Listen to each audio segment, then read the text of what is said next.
समर्पण recording studio Khagaria.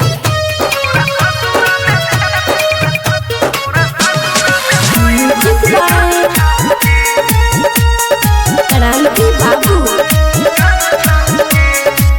इतना कठोर किए भेलही गे, छोड़ी के हमरा चली गेलही गे।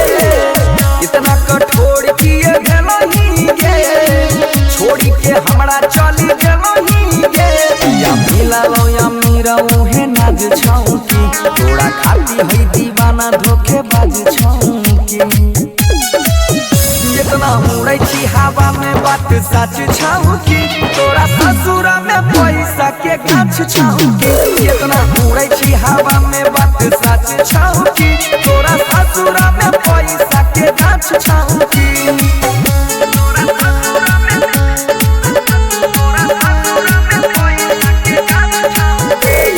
Mix by Ranjit Rana.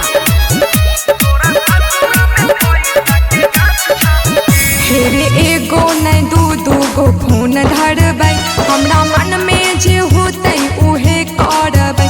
किया तोहर करे जबा फाटै छौरे, अपना सैया के सिचिया पसंद करबै।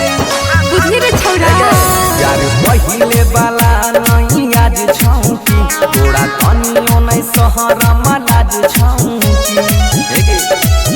इतना उड़ै छी हवा में बात सच छौकी, तोरा ससुरा में पैसा के गाछ छौकी। इतना उड़ै छी हवा में बात सच छौकी, तोरा ससुरा में पैसा के गाछ छौकी। बोल छोड़ी गे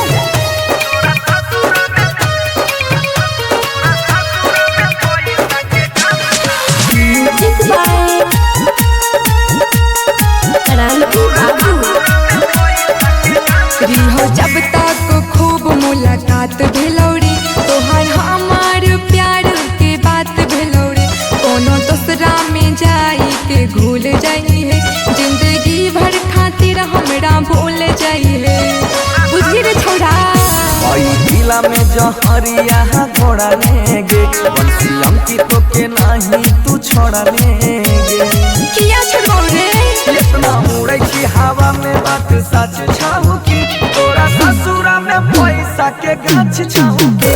इतना उड़ै छी हवा में बात सच छौकी, तोरा ससुरा में पैसा के गाछ छौकी। समर्पण रिकॉर्डिंग स्टूडियो खगड़िया।